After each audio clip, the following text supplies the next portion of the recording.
फिर से मुझे मौका मिला है आप लोगों के सामने आकर अपने कुछ विचार व्यक्त करने का, जो मैं अपने स्वाध्याय करता रहता हूँ।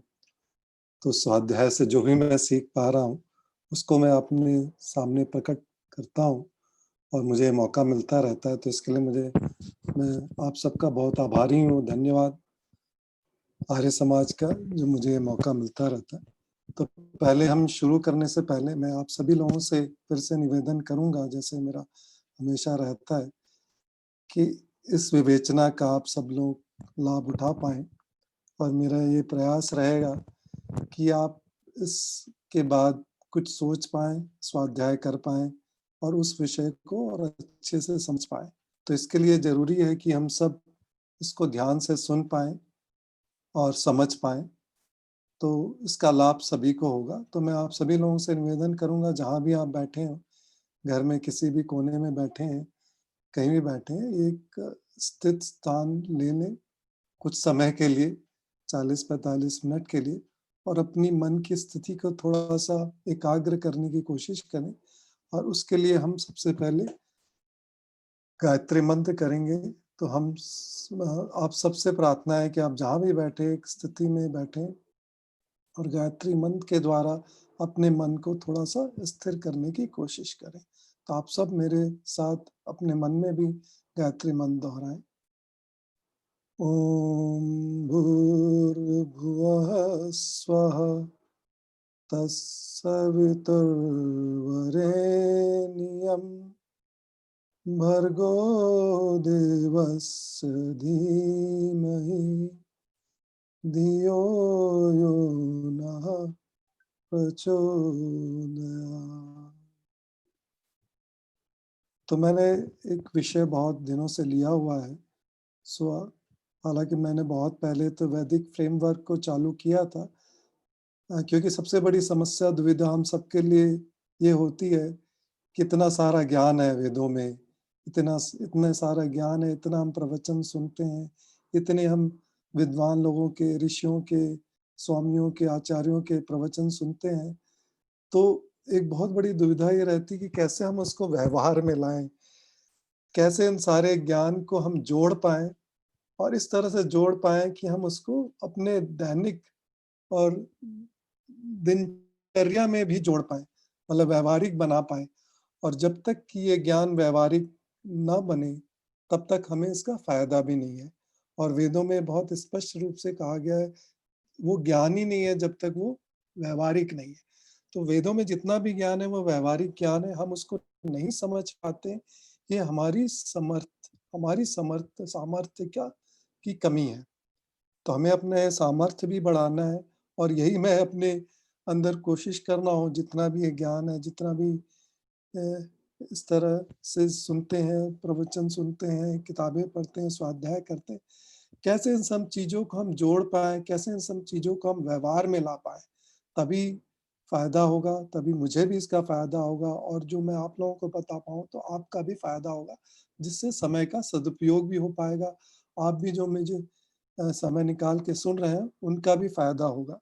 तो फिर लेकिन मैंने कुछ समय से चित्त के बारे में विषय को चित्त की तरफ जोड़ा था, और क्योंकि हमारा जो सारा के सारा जो दिनचर्या है, जो सारा सारा हमारा कार्य चलता है, वो चित्त के द्वारा चलता है और चित्त ही संसार है।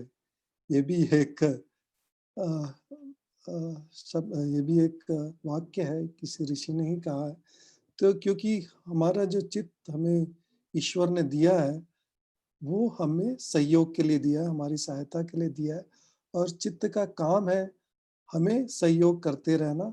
वो बिना रुके हमारे लिए उपकार करता रहता है और वो उपकार इस तरह से करता है, इस तरह से जुड़ा हुआ है कि जो भी वो देखता है, वो आत्मा के सामने प्रकट करता चला जाता है और एकदम रियल टाइम में, जैसे हम कहते हैं कि जो भी मैं भी देख रहा हूँ और या आप भी देख रहे हो, रियल टाइम में हम देख पा रहे हैं। वो क्यों देख पा रहे हैं? इस चित्त के द्वारा। और ये जो पूरा अंतःकरण है, उसके कारण ये पूरी की पूरी प्रणाली चल रही है। तो इस बारे में मैंने ये भी और ये बहुत ज़रूरी होता है कि जो भी हम विषय के बारे में बात कर रहे हैं, तो उसकी आवृत्ति या पुनरावृत्ति होती रहे, तो हम उस विषय को और अच्छे से जोड़ पाते हैं। तो मैंने इस विषय को भी कहा था कि हमारे जो साधन दिए हैं ईश्वर ने आत्मा को, हमारी आत्मा को, वो जो शरीर है जो सबसे बड़ा साधन है, वो भी 3 तरह के शरीर हैं। एक तो स्थूल शरीर है जो हम देख पाते हैं, देख रहे हैं, हम एक-दूसरे को जान रहे हैं, और एक सूक्ष्म शरीर है, जो कि हम देख नहीं पाते हैं, और वो हमारे साथ हमेशा चलता रहता है जब तक हम मुक्ति को प्राप्त नहीं होते, जब तक हम मोक्ष को प्राप्त नहीं होते, वो सूक्ष्म शरीर हमारे साथ जुड़ा रहता है। भले हम स्थूल शरीर तो हर जन्म में छोड़ते चले जाते हैं, एक योनि से दूसरी योनि में दूसरा शरीर मिलता रहता है, कभी जानवर का शरीर मिलता है, कभी मनुष्य का शरीर मिलता है, इतनी सारी योनियाँ हैं।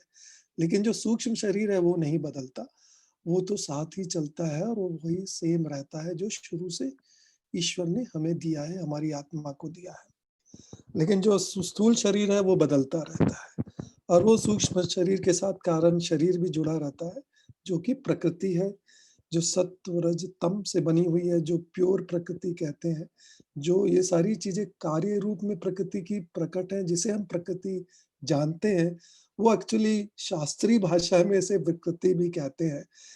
क्योंकि जो प्रकृति है वो तो प्योर है, वो सत्व रज तम गुण है, जो अलग-अलग है, तो वो कारण शरीर उससे बना हुआ है। अब ये होता है, जैसे हमने कहा कि जो स्थूल शरीर अकेला और सूक्ष्म शरीर अकेला किसी काम का नहीं है। इस आत्मा का उससे गुज़ारा नहीं चलता है। तो ये ईश्वरी व्यवस्था है कि ईश्वर ने सूक्ष्म शरीर के साथ स्थूल शरीर को हर जन्म में जोड़ते चले जाते हैं। हमारी कर्म, ये कर्म व्यवस्था है, हमारे कर्म फल के अनुसार हर जन्म में अलग योनि हमें मिलती है, तो उसमें सूक्ष्म शरीर तो सेम रहता है, लेकिन स्थूल शरीर बदलता रहता है। और जब तक सूक्ष्म और स्थूल शरीर मिलते नहीं है, तब तक हमें उसका फ़ायदा भी नहीं होता है। सूक्ष्म शरीर अकेला कुछ नहीं कर सकता ज़्यादा, ना स्थूल शरीर। और मनुष्य योनि सबसे उत्कृष्ट योनि मानी जाती है, जिसमें कि जो ये स्थूल और सूक्ष्म शरीर का जो समन्वय होता है, वो सबसे उत्कृष्ट होता है। जो भी हमें ये अ, यंत्र मिलते हैं या साधन मिलते हैं, मनुष्य योनि में सबसे उत्कृष्ट श्रेणी के होते हैं, और इसीलिए जो मनुष्य का और जो इस जीवात्मा का, आत्मा का, अगर हम उसको और सूक्ष्म तरीके से कहें, जो लक्ष्य है मोक्ष, जो कि बहुत बार हम इसको कन्फ्यूज़ हो जाते हैं, शायद ईश्वर ने हमारे लिए लक्ष्य बनाया है, जबकि ईश्वर ने नहीं, ये हमारा खुद का लक्ष्य है। हमारी आत्मा को अगर हम अच्छे से जान पाएँ, तो हम देखते हैं कि हमारी आत्मा हर समय दुःख को छोड़ना चाहती है और सुख को प्राप्त करना चाहती है, और इसी लक्ष्य को वेदों में ईश्वर ने प्रकट किया है, ताकि हम इसको समझ पाएँ। और उसके लिए जब भी हम प्रयास करते हैं, तो सूक्ष्म शरीर और स्थूल शरीर मिलकर ये प्रयास करता है कि हम कैसे उस लक्ष्य को प्राप्त कर पाएँ। तो उसमें चित्त का बहुत बड़ा सहयोग होता है, क्योंकि हमें ज्ञान की बहुत आवश्यकता होती है। पहले तो ये जानने की कि मोक्ष क्या है, तो हमें विश्वास हो कि यस, मोक्ष हमारा लक्ष्य है। उसके बाद उस मोक्ष को प्राप्त करने के उपाय भी जानने होते हैं, जो चित्त के द्वारा, हम ज्ञान के द्वारा प्राप्त करते हैं, और उसके द्वारा ही हम अपना आचरण करते हैं, अभ्यास करते हैं, और अपने इस मोक्ष के लक्ष्य को प्राप्त कर सकते हो। मनुष्य योनि में ही पॉसिबल है। वो कोई और पशु की योनि में ये चीज़ पॉसिबल ही नहीं है। तो इसलिए मनुष्य योनि को सबसे उत्कृष्ट योनि कहा जाता है, क्योंकि इसी योनि में ये मोक्ष का जो अंतिम लक्ष्य है, प्राप्त किया जा सकता है। लक्ष्य तो बहुत होते हैं, लेकिन जो अंतिम लक्ष्य है मोक्ष का, वो सिर्फ़ मनुष्य योनि में ही प्राप्त किया जा सकता है। और इसके लिए शास्त्रों में, वेदों में पूरा विधान दिया हुआ है, पूरा ज्ञान दिया हुआ है कि किस तरह से इसको प्राप्त किया जा सकता है। और वही वैदिक फ्रेमवर्क की चर्चा मैंने सबसे पहले शुरू की थी, जिसमें वर्णाश्रम व्यवस्था है, वर्ण व्यवस्था है, आश्रम व्यवस्था है। क्योंकि ईश्वर ने हमें समय भी दिया है हर योनि का, और मनुष्य योनि को आदर्श रूप में तो 100 वर्षों का कहा गया है, लेकिन इससे भी ज़्यादा हम कर सकते हैं, और इतिहास में हमने देखा है कई महापुरुष ने 100 वर्षों से ज़्यादा भी जिया है। तो अगर हम 100 वर्षों में इस वैदिक व्यवस्था के अनुरूप चलें, अनुसार चलें, तो हम मोक्ष को प्राप्त कर सकते हैं एक जन्म में, एक मनुष्य योनि में भी। और इसीलिए समय का बहुत ज़्यादा सदुपयोग करने की बात हर शास्त्र में हर ऋषि कहते हैं कि समय का दुरुपयोग ना करें। ये ऐसा हम प्रयास करें कि एक ही योनि में हम मोक्ष को प्राप्त कर पाएँ। हालाँकि ये बहुत कठिन काम है, और हम शायद व्यावहारिकता में बहुत सारे लोग, बहुत सी आत्माएँ नहीं भी प्राप्त करती हैं, लेकिन एक शुरुआत ज़रूर हो जाती है। तो एक अगर शुरुआत भी हम कर पाएँ इस जन्म में या किसी भी जन्म में, इस मनुष्य योनि में, तो आगे हमारे लिए सहायक होती है। और सहायक इस तरह से होती है कि एटलीस्ट हमारी अगला जन्म भी मनुष्य का होगा, तो और अधिक अ, प्रयास करेंगे, और किसी न किसी जन्म में हम मोक्ष को ज़रूर प्राप्त कर पाएँगे। तो इसमें वृत्तियों का बहुत बड़ा, अब वो चित्त का सबसे बड़ा सहयोग होता है। चित्त कैसे काम करता है? क्या अंतःकरण क्या होता है? तो उसके बारे में मैंने काफ़ी विस्तार में कई बार बताया है, फिर भी मैं संक्षेप में उसको यहाँ पे फिर से कहना चाहूँगा। तो जो सूक्ष्म शरीर होता है, जिसे हम अंतःकरण भी कहते हैं, उसमें मुख्यतः 4 चीज़ें होती हैं, 4 अ, जो भी उपकरण कहें या यंत्र होते हैं। इस एक होती है बुद्धि, एक होता है अहंकार, एक होता है चित्त, एक होता है मन। तो बुद्धि तो ऐसी होती है जो हमें निर्णय कराती है कि क्या सही है, क्या गलत है, और हमें विश्वास भी दिलाती है। ताकि कई बार ऐसा होता है कि हमें पता तो चल जाता है सही है, गलत है, लेकिन हम उसपे, क्योंकि विश्वास नहीं होता है उस सत्य पे, हम उसको करते नहीं हैं। तो वो बुद्धि ही एक ऐसा उपकरण है, यंत्र है, जो आत्मा को बताता भी है क्या सत्य है, क्या गलत है, और विश्वास भी दिलाता है, ताकि आत्मा प्रवृत्त हो ऐसे कर्म करने के लिए जिससे हम मोक्ष की तरफ बढ़ें। अब दूसरा है अहंकार। तो अहंकार तो हमारे लिए ये ज़रूरी होता है इस तरह से प्रयत्न करने के लिए, क्योंकि शायद हमारी आत्मा में ये भी शक्ति नहीं होती, बहुत कम शक्ति होती कि मैं क्या हूँ। और जब तक मैं क्या हूँ ये ना पता चले, तो हम शायद आगे भी प्रयत्न ना करें। तो इसके लिए ये भी एक उपकरण, और ये भी एक जोड़ दिया है सूक्ष्म शरीर में, अंतःकरण में ईश्वर ने, ताकि हमें जो भी हम प्रयास करें, सब हमने उन्नति के लिए करें, और अ, अपनी उन्नति मोक्ष प्राप्त करने में, और अपना प्रयत्न मोक्ष प्राप्त करने में लगाएँ। अब रही चित्त, चित्त क्या है? तो चित्त और मन में बहुत बार दुविधा होती है, चित्त क्या है, मन क्या है? क्या ये दोनों अलग-अलग हैं? ये बहुत से ऋषियों ने, बहुत से उन्होंने अ, कई बार तो दोनों को एक ही जैसा यूज़ किया जाता है, और सामान्यतः चित्त और मन एक जैसा ही माना जाता है। लेकिन सूक्ष्मता से अगर देखा जाए, तो चित्त और मन का कर काम थोड़ा अलग-अलग है। हालाँकि वो शायद तत्व एक ही है, लेकिन उनका विभाग अलग-अलग है। तो चित्त क्या है? चित्त में हम सारी चीज़ों को स्टोर करते हैं।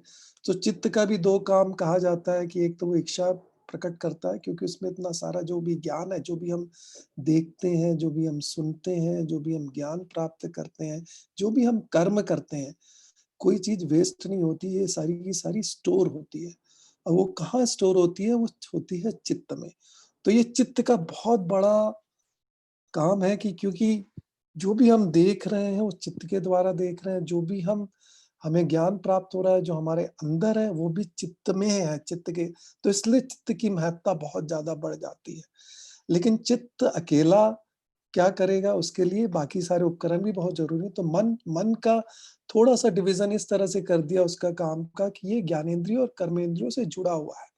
तो ये इसकी मैं व्याख्या ज़्यादा नहीं करूँगा, लेकिन ये है कि जो भी हम ज्ञान प्राप्त करना चाहते हैं, जो भी हम इच्छा करते हैं, हमारी आत्मा, जब हम या मैं की बात कर रहा हूँ, तो वो मन के द्वारा होता है। मन ज्ञानेंद्रियों को जैसे सेंसर्स होते हैं, किसी उपकरण में ज्ञानेंद्रियों को प्रेरित करता है, वो उस ज्ञान को प्राप्त करते हैं और चित्त में डाल देते हैं और फिर आत्मा उसको ज्ञान को देखता है और बुद्धि को कहता है कि मुझे ये चाहिए। तो बुद्धि फिर वो योजना बनाती है कि इसको कैसे बनाए और फिर मन को प्रेरित करती है और जब मन को जो प्रेरित करती है, वो मन अब कर्मेंद्रियों को प्रेरित करता है कि अब मुझे ये चीज़ चाहिए या ये मुझे ये पाना है, अब उसको आप प्रयत्न करो और उसको प्राप्त कराओ। तो ये पूरी की पूरी व्यवस्था मैंने बड़ी संक्षिप्त तरीके से बताई है। तो लेकिन इसमें क्या होता है, एक प्रयोजन बहुत ज़रूरी चीज़ है। जैसे कहा, प्रयोजन हमारा अंतिम प्रयोजन इस मनुष्य का शरीर का, योनि का और जीवात्मा का है, मोक्ष है। तो हमारे जो सारे प्रयत्न हैं मोक्ष को प्राप्त करने के लिए होने चाहिए। तो वो उसमें क्या है कि किस तरह का ज्ञान है उस पे डिपेंड करता है। क्योंकि अभी तो हमें ये ज्ञान ही नहीं है कि हम किस तरह से उसको प्राप्त करें। तो आत्मा को, बुद्धि को ये प्रेरित करना है कि आप इस तरह का पहले ज्ञान प्राप्त करें।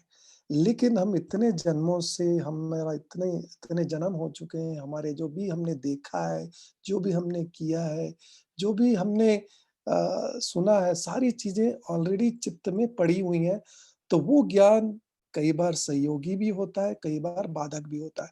अगर वो ज्ञान सहयोगी नहीं है, तो हमारे लक्ष्य को पाने के लिए वो बाधक है। तो अब उस ज्ञान को कैसे प्राप्त करें? तो जैसे संस्कार हैं, इसको हम संस्कार कहते हैं। जैसे मैंने 3 चीज़ें, वासना जो हमारी कर्म के कारण जो भी हम कर्म करते हैं, उसका कोई न कोई अंश हमारे चित्त पे रहता है, जिससे हम उस कर्म को फिर से करने के लिए प्रेरित होते हैं, वो वासना का, उसे वासना कहा जाता है। तो वो भी चित्त के अंदर रहती है और जो संस्कार होते हैं, जो भी हम देख रहे हैं, सुन रहे हैं, जितनी भी इंद्रियों से, वो सारे के सारे भी उसमें पड़े हुए हैं। और उसके अलावा हम कई प्रयत्न करके ज्ञान को प्राप्त करते हैं, तो वो भी उसमें पड़ा हुआ है। तो ये इस 3 तरह से चित्त में इस 3 चीज़ें पड़ी हुई हैं और क्योंकि ये चित्त, ये जो सारा का सारा जो शरीर है हमारा, ये बना है प्रकृति से, ये त्रिगुणात्मक है। तो जो भी चीज़ है हमारे शरीर में, चाहे वो चित्त में, वो सब की सब त्रिगुणात्मक है। तो त्रिगुणात्मक का भी मैं यहाँ पे थोड़ा-सा आपको बता दूँ। एक तो तमोगुण होता है, एक रजोगुण होता है और एक सत्वगुण होता है। हमने ये बहुत बार सुना भी है। तो जो सबसे उत्तम गुण होता है वो सत्वगुण होता है और सबसे निकृष्ट गुण होता है वो तमोगुण होता है। और रजोगुण तो थोड़ा बीच का होता है, जो चाहिए भी और हमें दुःख भी देता है। लेकिन जो सत्वगुण है वो सुख देता है और तमोगुण तो बहुत ही दुःख देता है। तो लेकिन ये चीज़ को हम हटा नहीं सकते क्योंकि ये प्रकृति से ही हम बने हुए हैं। ये जो सारे यंत्र हैं, हमारा जो सूक्ष्म शरीर है, स्थूल शरीर है, ये सारी की सारी चीज़ें, सारा का सारा संसार जो बना हुआ है, ये 3 तत्वों से बना है और 3 तत्व क्या है, उनमें गुण है और ये त्रिगुणात्मक है। और यही गुण अगर हम अब सांसारिक व्यवस्था में जब देखते हैं, ये सारे के सारे हमको हमेशा हमें विचलित करते रहते हैं, हमें हमारी जो चित्त की अवस्था को भी ऊपर-नीचे करते रहते हैं। और उसी के हिसाब से, इन गुणों के हिसाब से, इन प्रकृति के गुणों के हिसाब से चित्त की अलग-अलग अवस्थाओं को भी योग दर्शन में ऋषियों ने, पतंजलि ऋषि ने कैटेगराइज़ किया हुआ है। और सबसे नीची अवस्था को क्षिप्त अवस्था, स्थिति के अनुसार, मैं इस बारे में कहना भी चाहूँगा। मेरे साथ हम ये कर भी रहे थे, स स शायद विवेचना कर रहे थे मैं और अरुण देव जी, क्योंकि अरुण देव जी ने ये क्वेश्चन किया था कि क्षिप्त अवस्था को हम नीचे क्यों कहते हैं? तो ये मेरा कोई विचार नहीं है। तो क्षिप्त फिर मूढ़ावस्था को ऊपर क्यों कहा गया? तो शास्त्रों में हर चीज़ एक कॉन्टेक्स्ट के आधार पे होती है। तो योग दर्शन सारी चित्त की वृत्तियों को रोकने का उपाय बताता है। तो चित्त की वृत्ति की अगर हम देखें तो क्षिप्त अवस्था में रजोगुण बहुत स्ट्रॉन्ग होता है, तो चित्त की अवस्था बहुत ही विचलित होती है। तो वो हालाँकि मूढ़ावस्था भी कोई अच्छी अवस्था नहीं है, लेकिन वो तमोगुणी होती है, तो उसमें चित्त की जो स्थिति है, वो थोड़ी स्थिर होती है। तो इसलिए ये मेरा विचार है, मैं कि इस कारण शायद मूढ़ावस्था को अ, पतंजलि ऋषि ने क्षिप्त अवस्था के ऊपर रखा है। हालाँकि दोनों ही स्थिति योग अवस्था में नहीं आती हैं, योग के दायरे में नहीं कही जाती, दोनों ही खराब स्थितियाँ हैं। लेकिन बहुत सारे सांसारिक लोग, हम सब शायद इसी अवस्था में रहते हैं। और उससे फिर तीसरी अवस्था विक्षिप्त है, फिर हमारी एकाग्रता की अवस्था जिसमें सत्वगुण बहुत प्रधान होता है, और फिर निरुद्ध अवस्था है जिसमें चित्त ही हट जाता है। और जैसे मैंने पहले ही बताया कि ये व्युत्थान अवस्थाएँ हैं और निरुद्ध अवस्था जहाँ समाधि हमारी होती है। तब मैं ये सब चीज़ें क्यों बता रहा हूँ, क्योंकि जो भी चित्त है हमारा, चौथी अवस्था तक चित्त हमारे साथ है, और जो भी चित्त में है, जो भी चित्त की वृत्तियाँ मतलब व्यापार, और चित्त का व्यापार ज्ञानात्मक और क्रियात्मक होता है, ये मैंने कई बार बताया। तो जो उसमें भी ज्ञानात्मक जो व्यवहार होता है, व्यापार होता है, वो ज़्यादा होता है, क्योंकि क्रिया भी करते हैं तो उसमें ज्ञान होता है। तो इसमें मैं ईशोपनिषद का एक मंत्र को भी कहना चाहूँगा, शायद आपने बहुत लोगों ने सुना भी होगा, कि जिसमें ये कहा गया है कि जो कर्म को ही जानते हैं वो अंधकार में जानते हैं जाते हैं, और जो सिर्फ़ ज्ञान को ही मानते हैं वो तो और भी अंधकार में जाते हैं। तो जब अगर आप इसको सोचे तो लगता है कि ये क्या कह रहे हैं, ये तो बहुत ही दुविधा वाली स्थिति है। ये क्या चीज़ है? कर्म को ही सिर्फ़ जो जानते हैं वो अंधकार में जाते, जो ज्ञान को जानते उससे भी ज़्यादा अंधकार में जाते। तो इसका कहने का ये मतलब है कि अगर आप सिर्फ़ कर्म को ही प्रधानता देते हैं या सिर्फ़ तो वो आप फिर भी आप अंधकार में हैं। लेकिन अगर आप सिर्फ़ ज्ञान को दें तो उससे भी ज़्यादा है। तो फिर क्या उपाय है? उपाय ये है कि ज्ञान और कर्म साथ-साथ चलते हैं। तो जो भी मनुष्य ज्ञान को जाने बिना कर्म करता है, वो अंधकार में ही जाता है। और इस चीज़ को जब तक हम नहीं समझेंगे, तब तक हम इन वृत्तियों को भी नहीं समझ पाएँगे।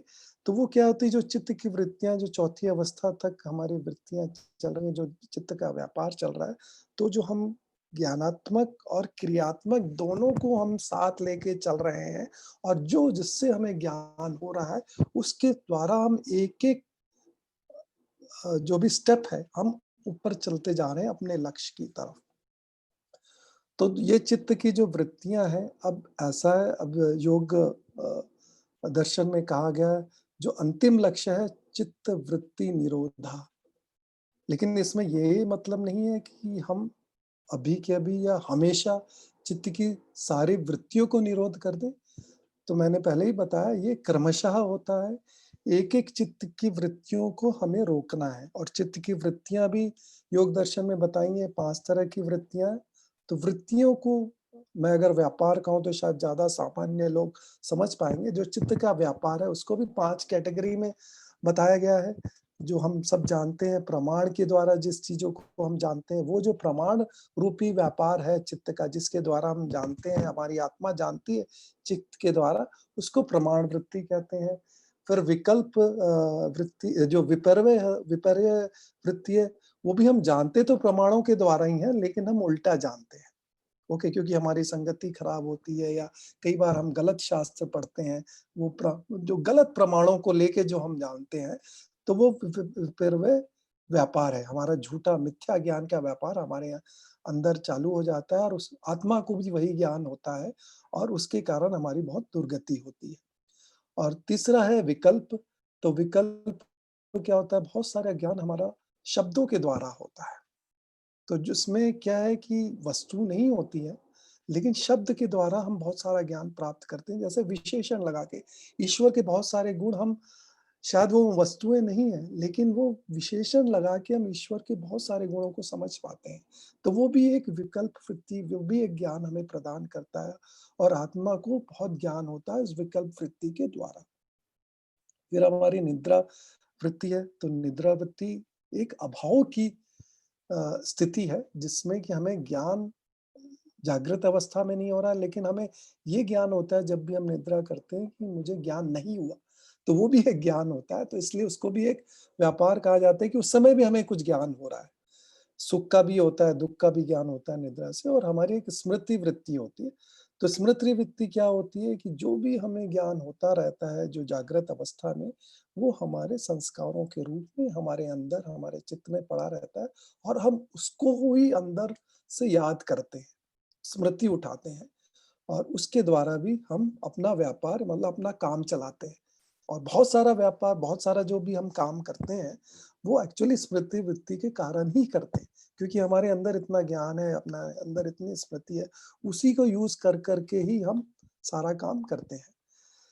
तो इस तरह की हम सारी वृत्तियों को भी यूज़ करते हैं, तो अब क्या है कि कौन-सी वृत्तियों को हम यूज़ करें, कब करें, कौन से प्रयोजन से, तो ये मैंने पिछले बार कहा था कि जो भी हमारा प्रयोजन है, तो कौन-सी वृत्ति को कब यूज़ करें, ये हमें जानना है। और कौन-सी वृत्ति को ना यूज़ करें, रोके, तो वो चित्तवृत्ति निरोध है। तो ये भी अवस्था के हिसाब से है कि कौन-सी वृत्तियों को रोकें और तो वो प्रयोजन के हिसाब से भी, जो आपका लक्ष्य है, उसके हिसाब से आप वृत्ति उठाएँ, और वृत्ति कहाँ से उठती है? हमारे ज्ञान से, संस्कार से, जो हमारे अंदर है। तो ये दोनों चीज़ें साथ-साथ चलती हैं।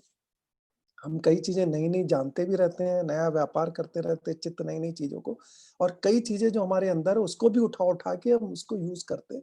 तो ये सब पैरेलली साथ-साथ चलता रहता है। तो अब ये है कि ये चीज़ें कब उठाएँ, कैसे उठाएँ? तो उसका बड़ा सिंपल सा फ़ॉर्मूला ये है कि जो भी वृत्तियाँ, जो भी व्यापार, जो भी चित्त का जो भी हमें काम करना है, वो अगर हमारे लक्ष्य को, हमारे प्रयोजन को, जो भी हम कार्य कर रहे हैं, उसको पूरा करने में सहयोग दे रहा है, तो वैसी वृत्तियों को उठाना है। बट जो हमें बाधा कर रहा है उस कार्य करने में या उस काम को करने में, उन वृत्तियों को, उस काम को, चित्त के उस तरह के काम को, उन वृत्तियों को रोकना है।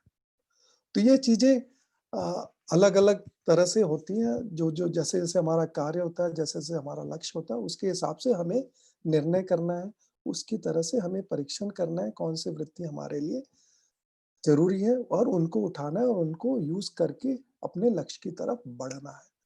तो इसी में जब, जैसे मैंने कहा कि इसमें हमारे एक चीज़ बहुत डिपेंड करती है, वो हमारी चित्त की अवस्था।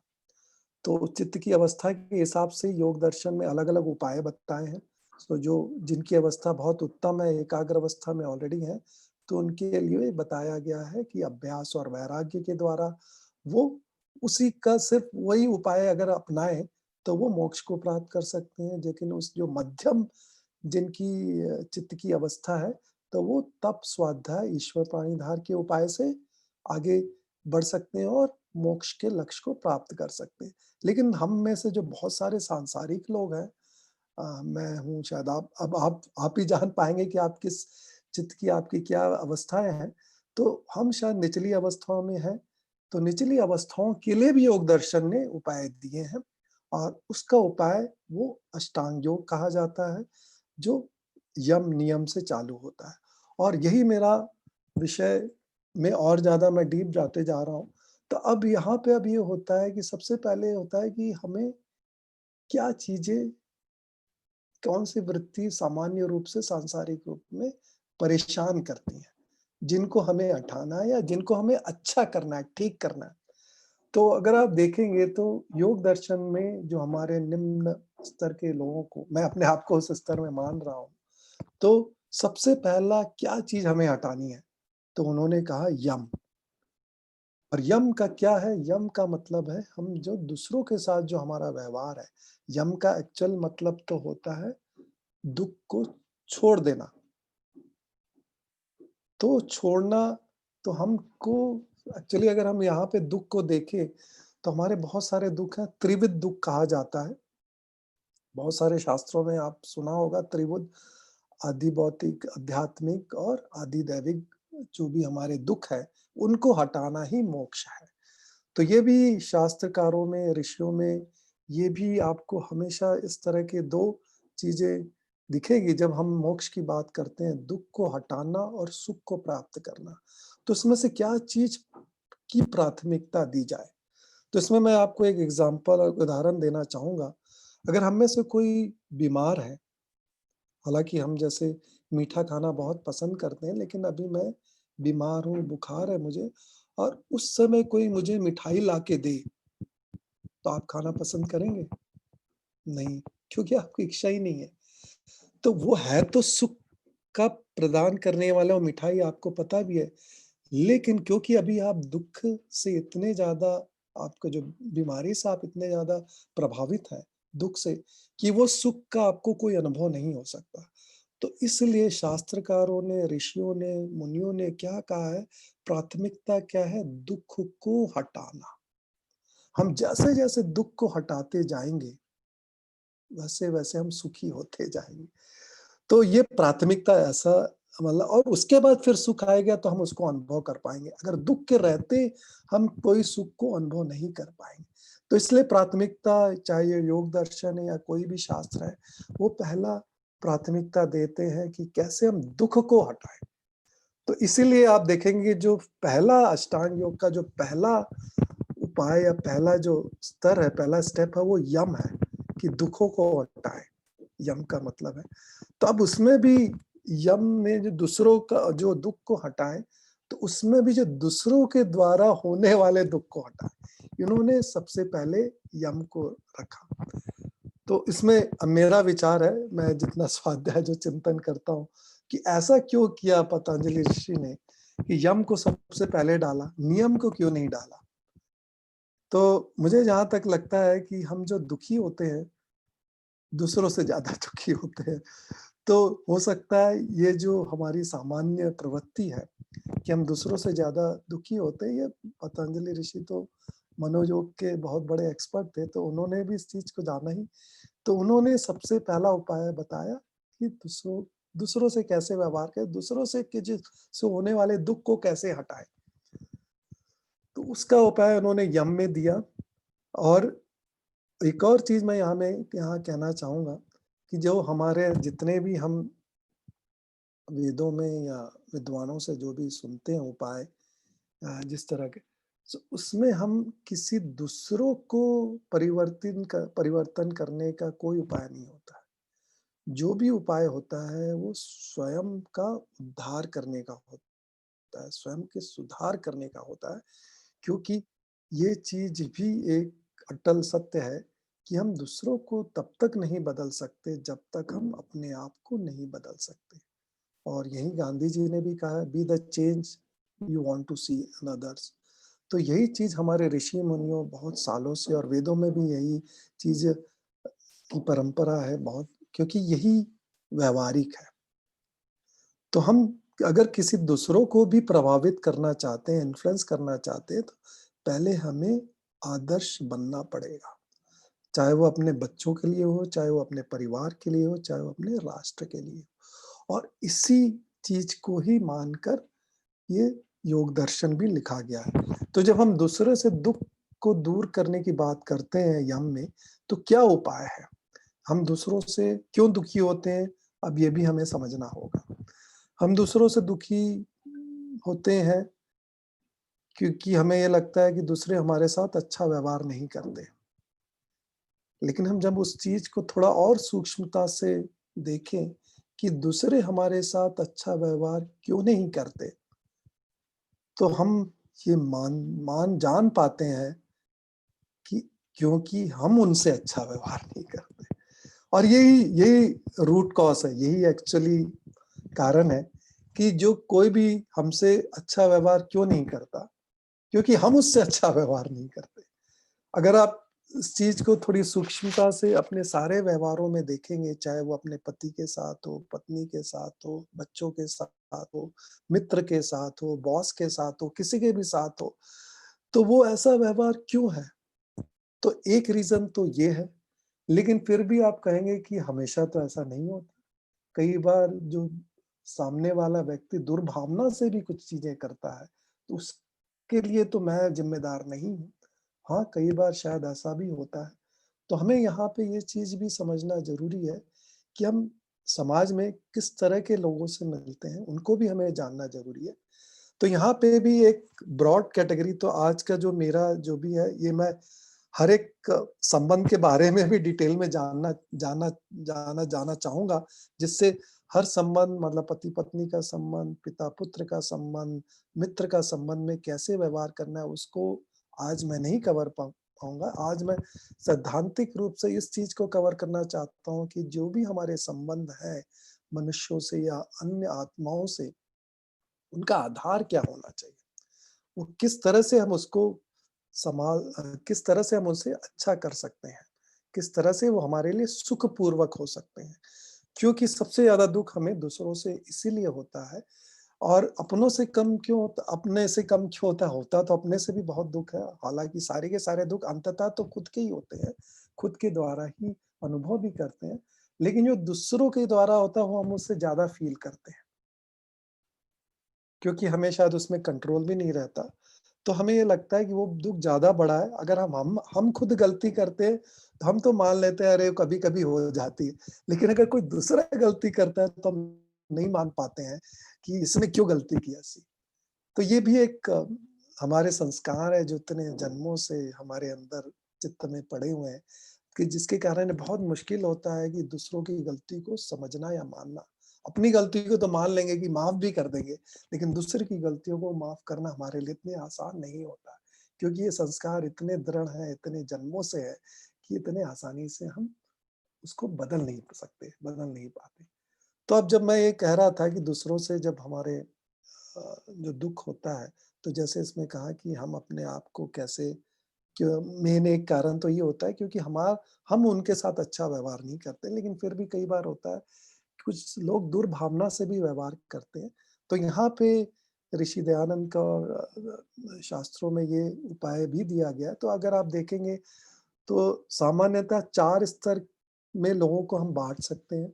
एक जो हमारे से नीचे स्तर के होते हैं, एक जो हमारे हमारे स्तर के होते हैं, एक हमारे से थोड़े से ऊपर होते हैं और एक हमारे दुश्मन या मतलब हमारे शत्रु या हमसे द्वेष रखते हैं।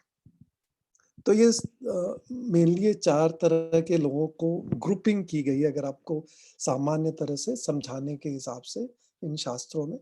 तो उनके साथ कैसा व्यवहार करें, तो ना सामान्यतः हमारे पास साथ क्या होता है कि हम जो अपने से नीचे वाले लोगों को देखते हैं, कई बार हमें घिन होती है, कई बार हमें बड़ी घृणा होती है।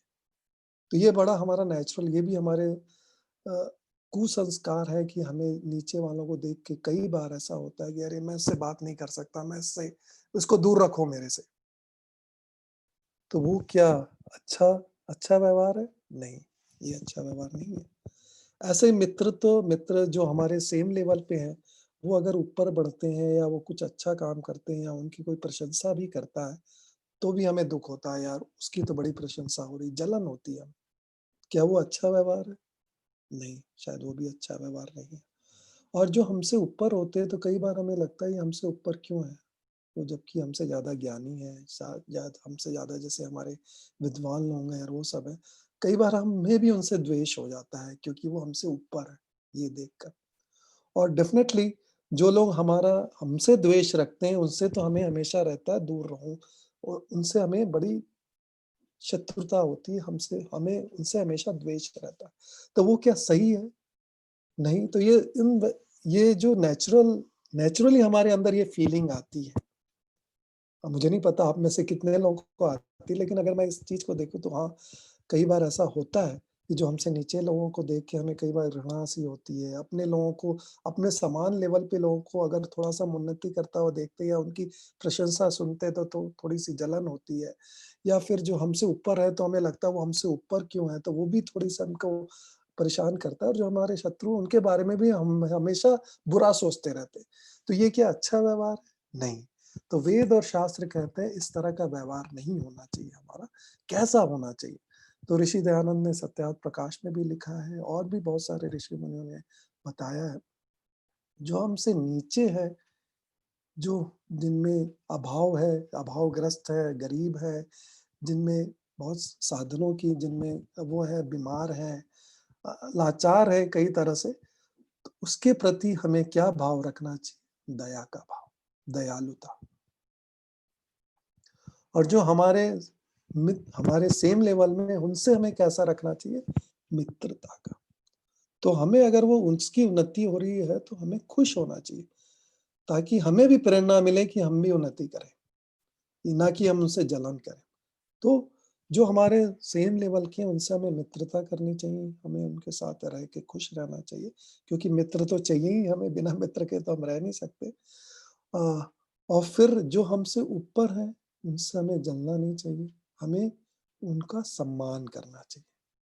उनको और उनसे हमें प्रेरणा लेनी चाहिए, ठीक है? कि वो अगर हमसे ऊपर है, तो ये बहुत अच्छी बात है और वो हमें हमारे लिए प्रेरणादायी बने, हमारे लिए प्रेरणा का स्रोत बने ताकि हम भी उनसे ऊपर हम भी उनकी तरह ऊपर जाएँ, उन्नति करें। और जो दुश्मन है, जो हमारे लिए भी बैर भाव रखते हैं, उनके साथ कैसा संबंध रखें? उनके साथ उपेक्षा का संबंध रखें, उपेक्षा का भाव रखें। अभी कई बार ये होता है उपेक्षा के भी 2 मायने हम लेते हैं। उपेक्षा कई बार हम नेगेटिव सेंस में लेते हैं कि उसको धुतकारना भी हम उपेक्षा कहते हैं, सामान्यतः। लेकिन उपेक्षा का वैदिक जो अर्थ है या भाव है, वो वैसा नहीं है। ये भी बहुत पॉज़िटिव है। उसका भाव ये है कि सामने वाला हमारे प्रति दुर्भावना अगर रखता है या दुश्मनी रखता है, हम उससे विचलित ना हों, हम उसको इग्नोर करें। क्योंकि अगर हमें उसकी दुर्भावना, उसका द्वेष अगर हमारे चित्त में असर डाल रहा है, हमें परेशान कर रहा है, तो अंततः दुःख तो हमें ही हो रहा है। तो ये जो व्यवहारों की बात की गई है, 4 तरह के मनुष्यों को जैसे हमने कैटेगराइज़ किया और जनरली अगर आप देखेंगे, तो समाज के सब लोग इस 4 कैटेगरी में कहीं न कहीं आ ही जाते हैं। तो इसमें जो एक बहुत बड़ा जो मूल सिद्धांत ये है कि हमें किसी के भी प्रति द्वेष का भाव नहीं रखना चाहिए, क्योंकि उससे दूसरे की हानि नहीं होती, हमारी ही हानि होती। तो हमें अगर पॉजिटिव रहना है, हमें अगर सुखी रहना है और हमें दुःख से दूर होना है, तो अगर हम इस तरह के 4 जो हमारे बेसिकली 4 तरह के संबंध हमारे हैं, 4 तरह के लोगों के साथ हैं, कैटेगरी के लोगों के साथ हैं, तो हम दया का भाव रखेंगे तो हम पॉजिटिव रहते हैं क्योंकि हमें कोई नेगेटिविटी नहीं पैदा होती। मित्रता का भाव भी हम अगर रखते हैं तो भी हमारी पॉजिटिव रहती है, हम खुश रहते हैं क्योंकि मित्र हैं हमारे। और अगर हम ऊपर के जो भी हमसे ऊपर है उनका सम्मान करते हैं तो उससे भी हमें बहुत अच्छा सुख मिलता है। हमारा भाव बहुत पॉजिटिव होता है। और अगर हम जो हमारे दुश्मन हैं उनके बारे में सोचे ही ना, उनको इग्नोर करें, तो भी हमें दुःख नहीं होगा और हम खुश रहेंगे। तो अगर आप देखें तो जो इन सबका जो सार है, वो ये है कि हम अपने अंदर बैर भाव ना रखें। और यही यम का मेन अगर आप विभाग है, वो देखेंगे वो है अहिंसा। तो सारे संबंधों का हम सब इस चीज़ को बहुत अच्छे से जानते भी हैं और मानते भी हैं, का आधार तो प्रेम ही होता है।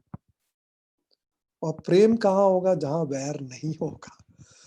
तो यहाँ पे ये चीज़ कहा गई है कि जो भी इस तरह के जो शास्त्रों में हमें गाइडेंस दी गई है, तो पहले तो हम बैर को हटाएँ, अपने द्वेष को हटाएँ, अपनी नेगेटिविटी को हटाएँ, तभी तो प्रेम आएगा। और प्रेम ऐसा है कि जब प्रेम हमारे अंदर, हमारे मन में, हमारे चित्त में होगा, हमारी आत्मा में प्रेम के भाव होंगे, तो हमारे लिए सुख बढ़ता ही जाएगा, कभी दुःख आएगा ही नहीं। और इसीलिए अगर आप देखेंगे, तो प्रेम की तो कोई सीमा नहीं है, लेकिन बैर की, दुश्मनी की सीमा है। आप कितना बैर करेंगे किसी से? मार देंगे, वो तो एक सीमा ही हो गई। लेकिन प्रेम करेंगे उसकी कोई सीमा नहीं। आप जितना भी प्रेम करें, आपको खुशी मिलेगी, आपको हमेशा सुख मिलेगा। तो प्रेम तो असीमित है, बैर तो सीमित है। तो हमें किस तरफ जाना चाहिए? असीमित जो कि प्रेम है। तो यही योग दर्शन में जो दूसरों के साथ जो संबंध के बारे में कहा गया है, जो आधार है, वो है सबसे पहला विभाग है अहिंसा। अहिंसा के भी बहुत सारे हमारे अर्थ हम गलत ले लेते हैं। बौद्धों के हिसाब से अहिंसा है कि किसी भी प्राणी को कष्ट ना देना। ऐसे ही शायद गांधी जी ने भी शायद गलत तरीके से अहिंसा को समझा, ये मेरा विचार है, मैं किसी को कॉन्ट्रडिक्ट नहीं करना चाहूँगा। लेकिन क्योंकि शायद हमने अहिंसा के जो मूल सिद्धांत को नहीं समझा, जो वेदों ने कहा। तो योग दर्शन उस चीज़ को वापस स्थापित करता है, अहिंसा क्या है? अहिंसा जो योग दर्शन के हिसाब से है, वो मन, वाणी और शरीर से हर परिस्थिति में, हर काल में न्यायपूर्वक व्यवहार करना है। ये जो न्यायपूर्वक व्यवहार करना है, ये सबसे इम्पोर्टेंट है और यही चीज़ शायद हम जितने भी लोगों को सुनते हैं या धर्म संप्रदाय के या और भी लोगों को हम सुनते हैं, ये चीज़ वो मिसिंग है। और इसके कारण अहिंसा के बहुत सारे विकृत रूप सामने आ गए हैं, जिसके कारण समाज में बहुत अव्यवस्था हो गई है। हम ऐसी-ऐसी चीज़ों को अहिंसा मान रहे हैं जो कि एक्चुअली हिंसक है, जो कि हिंसा है और बहुत अन्याय बढ़ गया है। तो कैसा व्यवहार हो लोगों के साथ, तो ये भी बहुत इम्पोर्टेंट है। तो जैसे मैंने कहा सूक्ष्म शरीर और स्थूल शरीर, तो जो हम कर्म करते हैं, इन 3 चीज़ों से करते हैं, मन से, वचन से और शरीर से। तो इसलिए जो धर्म के लक्षण भी हैं, धर्म के लक्षण भी इन 3 चीज़ों के लिए, क्योंकि हम जो कर्म करते हैं, सो मन से कैसे कर्म करें, वचन से, अपने वाणी से कैसे कर्म करें और शरीर से, जो स्थूल शरीर से कैसे कर्म करें। तो ये धर्म के जो 10 लक्षण हैं, वो भी इसी के हिसाब से बनाए हैं। जो तो ये जो अहिंसा है, ये क्या है? तो जो सुख हमें प्राप्त करना है, जो हमें दूसरों के साथ संबंध रखना है, उसका आधार क्या हो? जैसे मैंने कहा प्रेम हो और धर्म हो। तो इसमें धार्मिक पुरुष, इसलिए वेदों में ऋषि दयानंद ने, बहुत सारे ऋषियों ने हर जगह ये कहा है कि मनुष्य को कैसा होना चाहिए? धार्मिक होना चाहिए। तो धार्मिक का क्या मतलब है? धर्म को मानने वाला होना चाहिए। धर्म पे चलने वाला होना चाहिए। धर्म क्या है? धर्म है न्यायपूर्वक व्यवहार करना। तो जो इसलिए वेदों ने, इवन योग दर्शन ने और बहुत सारे ऋषियों ने और शास्त्रों ने अहिंसा को ही परम धर्म कहा है और अहिंसा को ही पुष्टि, जो ये सबसे बड़ा धर्म है, परम धर्म है अहिंसा, क्योंकि न्यायपूर्वक व्यवहार करना। और यही हम ऋषि दयानंद के वचनों में भी सुनते हैं, हम दूसरों के साथ कैसा व्यवहार करें? यथा योग्य व्यवहार। यथा योग्य व्यवहार का क्या मतलब होता है? न्यायपूर्वक व्यवहार। तो यहाँ पे एक बहुत बड़ा क्वेश्चन मार्क ये आता है, न्यायपूर्वक व्यवहार क्या है? क्योंकि जब तक हम न्याय को नहीं जानेंगे, हम सही तरह से व्यवहार नहीं कर पाएँगे। और न्याय को जानने के लिए और अहिंसा की पुष्टि के लिए ही यम और नियम के जो बाकी जितने विभाग हैं, वो सारे के सारे इस अहिंसा के धर्म को, जो मनुष्य का परम धर्म है, उसकी पुष्टि करते हैं। तो आज तो मेरे पास समय नहीं है उसको पूरा एक्सप्लेन करने का, लेकिन मैं इस तरह से एक-एक चीज़ पे आगे जाना चाहूँगा। तो जो भी हमारा दूसरों के प्रति व्यवहार है, वो कैसा होना चाहिए? अहिंसात्मक। अहिंसात्मक मतलब यथा योग्य। इसका मतलब न्यायपूर्वक, हर परिस्थिति में, हर काल में। इसका मतलब हमेशा हमें पक्षपात रहित व्यवहार करना है। लेकिन अगर हम सामान्यतः देखेंगे, तो हर दिन हमारा जो व्यवहार है, बहुत ही पक्षपात से भरा हुआ है। हम अपने मित्रों के लिए, चाहे हम अपने बॉस के लिए, चाहे अपने बच्चों के लिए, कहीं न कहीं हम किसी न किसी पक्षपात से जुड़े हुए हैं और उस हिसाब से व्यवहार करते हैं, इसलिए दुखी हैं। यही हमारा दुःख का मेन कारण है। तो अगर हम ये चीज़ सीख लें, अहिंसा को अपना लें, तो शायद हम सारे दुखों से, सांसारिक सारे दुखों का जो कारण है, ये यही है। अगर हम इसको अच्छे से समझ लें और अगर अहिंसात्मक हो गए हम सही मायने में, तो हमारी जो वृत्तियाँ हैं, चित्त की वृत्तियाँ, क्यों हम विचलित होते हैं, क्यों हमें दुःख होता है? क्योंकि जो, जैसे मैंने चित्त वृत्ति निरोधा, जो हमारी वृत्तियाँ हैं, जो हमें दुःखदाई देती हैं, जो रजोगुण है, तमोगुण है, जो ये जो जो वृत्तियाँ जो हमारी इन 2 गुणों से प्रभावित हैं, रजो उसके कारण हमें दुःख होता है। हमारी जो वृत्तियां हैं, अगर हमारा जो ज्ञान है अगर सात्विक हो जाए और हमारा व्यवहार भी सात्विक हो जाए तो हमारे दुख वैसे ही कम हो जाएंगे। और सात्विक होने के बाद ही हम निरुद्धावस्था मतलब समाधि अवस्था तक पहुंच सकते हैं। तो योग दर्शन बहुत स्पष्ट रूप से कहता है क्रमशः हमें तमो गुण को कम करना है, तमोगुण की वृत्तियों को कम करना है, व्यवहारों को कम करना है, रजोगुण के व्यवहारों को कम करना है, रजोगुण की चित्त की वृत्तियों, संस्कारों को कम करना है, सात्विक संस्कारों को बढ़ाना है, सात्विक वृत्तियों को बढ़ा के सात्विक संस्कारों को बढ़ाना है, ठीक है? तो इस तरह से क्रमशः तभी हम आत्मदर्शन, समाधि, प्रथम समाधि जिसे संप्रज्ञात समाधि कहते हैं, आत्मा का दर्शन कर पाएँगे और उसके बाद अंतिम समाधि, असंप्रज्ञात समाधि जहाँ पे चित्त ही रुक जाता है, जिसमें कि हम अपने चित्त को रोक पाते हैं, वो अवस्था प्राप्त होगी जिसमें कि हम ईश्वर के दर्शन कर पाएँगे। तो इसकी स्टार्टिंग योग दर्शन ने बहुत स्पष्ट रूप से कही है, यम से है। तो हम सारे के सारे अभी अगर प्रारंभिक स्तर पे हैं अपने चित्त की अवस्था में, तो हमें सबसे पहले क्या करना है, हमें उन दुखों को हटाना है जो दूसरों के कारण होते हैं, लेकिन वो दुःख कैसे हटेंगे? अपने अंदर सुधार करके। तो कैसे सुधार करें? धार्मिक बने। धार्मिक कैसे बने? अहिंसा को अपनाएँ और अहिंसा क्या है? वो मैंने बहुत संक्षेप में बताया उसको मैं और शायद अभी समय नहीं है। मैं इन तो आज का मेरा जो विषय था, मैं इसको सैद्धांतिक रूप से ये बताना चाहता था कि हम दूसरों के साथ कैसा व्यवहार करें, इसमें वेद और शास्त्र और योग दर्शन क्या कहते हैं, उसके सिद्धांत को पहले समझें।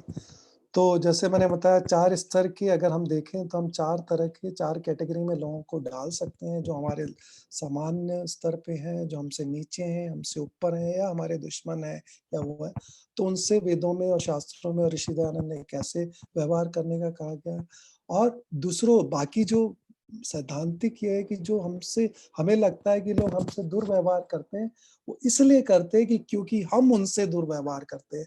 तो इसका मतलब है कि पहले हमारा व्यवहार ठीक करना होगा और हमारा व्यवहार कब ठीक होगा जब हम अहिंसा का पालन करेंगे कि न्यायपूर्वक हर परिस्थिति में, हर काल में न्यायपूर्वक व्यवहार करें।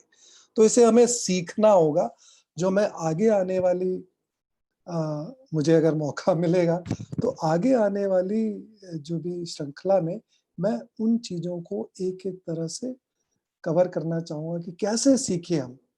और इस तरह से अपनी वृत्तियों को हम शांत करते जाएँ तो क्या होगा कि हमारी जो भी वृत्तियाँ हैं जो हमें दुखदाई हैं, रजोगुण वाली वृत्तियाँ और तमोगुण वाली को हम कम करते जाएँगे और सात्विक प्रवृत्तियों वृत्तियों को हम बढ़ाते जाएँगे तो हमारी चित्त भी शांत होता जाएगा और शांत चित्त एकाग्र होता है, सुख बढ़ता है और सुख बढ़ता है तो और एकाग्रता बढ़ती है, हम में प्रेम बढ़ेगा और हम अच्छे बनते जाएँगे तो हम दूसरों को प्रभावित कर पाएँगे। हम तब तक दूसरों को प्रभावित नहीं कर सकते जब तक हम अच्छे नहीं बनेंगे और तभी दूसरे हमारे से अच्छा व्यवहार करते जाएँगे और हमारा सुख बढ़ता जाएगा और धीरे-धीरे हम मोक्ष की तरफ बढ़ते जाएँगे। तो मैं इतना ही कहूँगा, मैं शायद मैंने बहुत कुछ कवर कर लिया इतने से उसमें। आप लोगों को कितना समझ में आया लेकिन मैं ज़रूर चाहूँगा कि आप लोग मेरे ख्याल से आर्य समाज का ग्रुप भी है, उसमें भी क्वेश्चन पूछें, तो मुझे बहुत आसानी रहेगी किस तरह से इसको मैं और चिंतन कर पाऊँ। क्योंकि ये तो मैं मेरे अंदर जितने क्वेश्चन उठते रहते हैं, मैं उस तरह से स्वाध्याय करता रहता हूँ, लेकिन आप सब भी स्वाध्यायी हैं।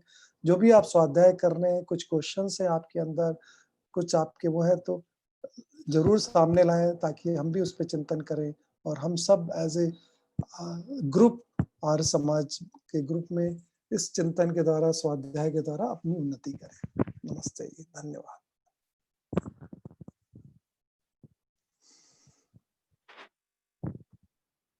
ओम नमस्ते जी।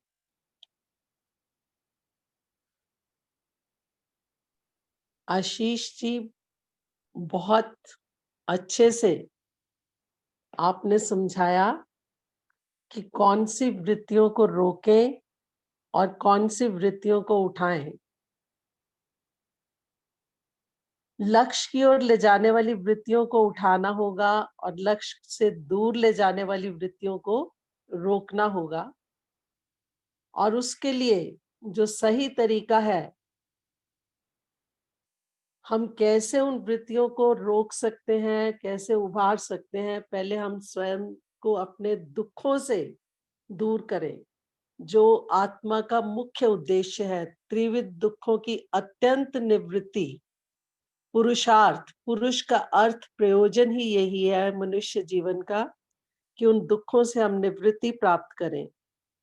और व्यवहार में लाने का बहुत अच्छे से आपने योग दर्शन का वो सूत्र लिया, मैत्री करुणा मुदिता उपेक्षा नाम सुख दुख पुण्य पुण्य विषया नाम भावना प्रसादनम। तो बहुत अच्छे से समझाया कि कैसे बराबर के लोगों से मित्रता करें और जो थोड़े से हमसे कम स्तर के हैं उनके प्रति करुणा दया का भाव हो, और जो अच्छे हमारे से ऊपर विद्वान लोग हैं, जो उन्नति के पथ पर और आगे हैं, उनको देखकर हम प्रसन्न हो, मुदिता हो। और जो जिनसे विचार नहीं मिलते, जिनमें गलत भावनाएं हैं, उनके प्रति उपेक्षा। पर उपेक्षा कैसी हो? द्वेष रहित, अप्रीति। और जब अप्रीति कहेंगे तब उसमें द्वेष नहीं आएगा, उसको इग्नोर करना। तो इन विचारों को ध्यान में रखते हुए हम अपने इन संबंधों का आधार बनाकर अपने में असीमित प्रेम उत्पन्न कर सकते हैं। प्रेम, जैसा कि आपने भी बताया, कि वो असीमित है। और वो कहते हैं कि द्वेषी को, विरोधी को खत्म करना कोई इतनी बहादुरी नहीं है। बहादुरी तो वहां पर है जब हम विरोधी के विरोध का हनन करते हैं, उसका शमन करते हैं, यहाँ तक कि वो हमारा मित्र बन जाए। ये एक बहुत बड़ी उपलब्धि होगी। और हमें आगे जो है वो यम नियम प्राणायाम, इन सब को अनुकरण करने में, इन सब को फॉलो करने में, प्रैक्टिकली जीवन में लाने के लिए, अपने आप में सुधार करने के लिए ये सब बातें बहुत सहायक होंगी। और बहुत जल्दी आशीष जी आपको आगे मौका देंगे कि आप इस टॉपिक को और आगे बढ़ाएं। इन्हीं शब्दों के साथ आपका धन्यवाद, सबका धन्यवाद करते हुए आप पंडित अरुण देव जी, आप इसको समापन की ओर ले जाइए। पंडित अरुण देव जी।